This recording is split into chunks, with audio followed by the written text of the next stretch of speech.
આજે હું એક પાત્રીય અભિનય રજૂ કરવા જઈ રહી છું. મારો વિષય છે ભૂસાતા પગરવ, જેના લેખક છે ડૉક્ટર સ્વાતિ નાયક.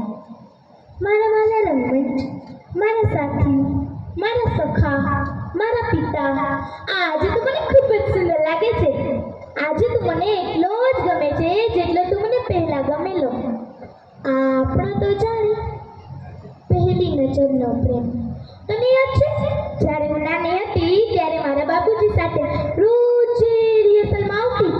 મારા બાપુજી લેટમેન એટલે ત્યાં સામે બેસીને હું બધા રિહર્સલ જોતી. એમાં કાબુલીવાલામાં મેનીના રલગતી પેલી છોકરીએ છેલ્લી ઘડીએ ના પાડી. યાદ છે તને? નાટકની આગલી જ રાત અને નાટકમાં મેનીના સંવાદ તો જાણે નાટકના પ્રાણ. ડિરેક્ટર તો રઘવાઈ થઈ ગયેલા. બધા જ માથે હાથ દઈને બેસી ગયેલા. ત્યારે તો પણ થોડો રઘવાઈ થયો છે. વાલા રંગમંચ, બધા કહે તો શો મસ્ટ ગો ઓન, નાટક તો થવું જ જોઈએ. પણ કેવી રીતે? છેલ્લી ઘડીએ કોણ તૈયાર થાય? કોણે આટલા બધા સંવાદ યાદ હોય? અને એવામાં ત્યાંથી બોલી પડી, મને આવડે છે. અને બસ તે જ દિવસથી તે મને હળવેથી તારી છાતી પર ચાલવાની પરવાનગી આપી દીધી. તને યાદ છે કાબુલીવાલાને અદ્ભુત શો? કાબુલીવાલા ચાચા, ઓ કાબુલીવાલા ચાચા, કિસમિસ ક્યાં છે? અરે કાબુલીવાલા ચાચા, તમે રડો છો કેમ? સસુરાલ જાઓ છો? પાછા ક્યારે આવશો? કિસમિસ લાવશો ને કાબુલીવાલા ચાચા? શું પૂરું થયા બાદ મિનીની તાળીનો પડઘો સામે બેસેલા હજાર લોકોની તાળીનો ગડગડાટ બની ગયો. અને થોડી વાર તો બાપુ લાઈટ બંધ કરવાનું પણ ભૂલી ગયેલા. અને પછી બાપુએ પ્રતિજ્ઞા લેવડાવી, હું કદી રંગમંચને દગો નહીં દઉં, હું કદી સ્ટેજ નહીં છોડું. અને પછી તો શરૂ થઈ એક મજાની રમત. અહીં તારા જ ખોડે હું મોટી થઈ. તને બરફના પંખીની પેલી નંદની યાદ છે? અરે નંદની, એ તો સાથી કલાકારોની સાથે ઓડિયન્સની આંખો પણ સુધારાથી વાવી દીધી. નંદનીનું કેમ ધીમે ધીમે એની આંખો, વાળ, શરીર બધું જ કાઢી ગયું હતું. પણ તેની સ્પિરિટ નહીં. મમ્મી, ક્યાં સુધી મને આપતી તૈયાર કરવાની? મને શું થયું છે એની શું મને જ જાણ થઈ હોય? મમ્મી, ઊભી રહે, તારે ક્યાંય નથી જવાનું. હવે સાંભળ, હવે થોડી વાર માટે હું તારી માં. જો મોતી ઉજારે ગભરાતી કે ફરી રમતા રમતા આવડતા થઈ જવાય, પણ સ્પિરિટ નહીં જવા દેવાની. મેં પણ નક્કી કર્યું છે કે છેલ્લે સુધી હું હસતા વડે બધું જ સહન કરી લઈશ. હા મમ્મી, તું જે કહેશે બધું જ કરીશ. દોરા, ધાગા, માદરિયા, હોસ્પિટલમાં જઈશ, મંદિરમાં જઈશ, પણ તારે મને એક વચન આપવાનું.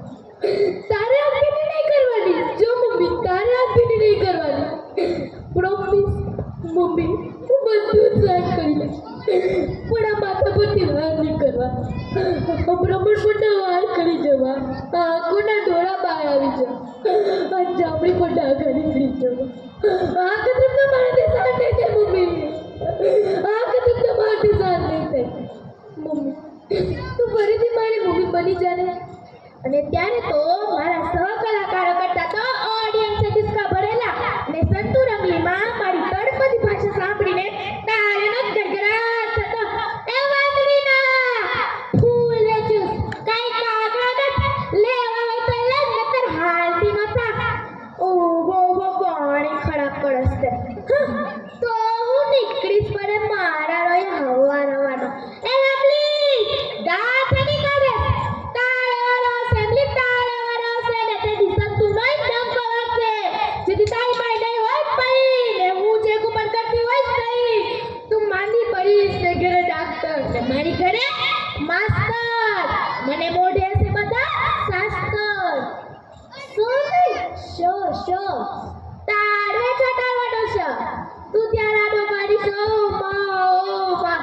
ને હું ફિલ્મમાં જે શોમાં તેરી સંતુ નહીં ડંકો વાગશે તેરી સંતુ નહીં ડંકો વાગશે. સંતુ રંગલીમાંથી સંતુ ડાયને મૃત્યુ થઈ ગયું. એ સાચું થયું કે ખોટું દોસ્ત? અને જો સાચું થયું હોય તો જ્યારે સાચું થાય છે ત્યારે કેમ દોસ્તો છૂટતા જાય છે?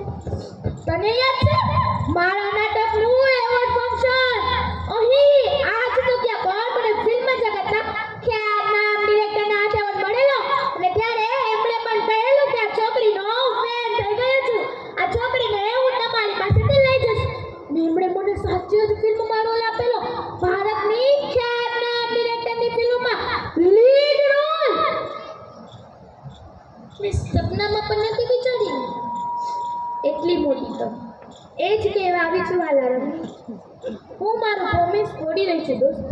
તારી જોડીમાંથી કાજુ કિસમિસ ખાઈને મોટી થયેલી અમીની હવે તારું મેળ છોડીને બોલિવૂડની મહારાણી થવા જઈ રહી છે.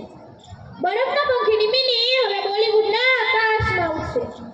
તને ગમશે ને? એ કાલે એક નવી મિની આવશે અને તને આમ જ ધબકતો રાખશે. બસ આમ જ મને સંભળાય છે તારા ધબકારા અને તેમાં આશીર્વાદ. આઈ લવ યુ દોસ્ત. I miss you.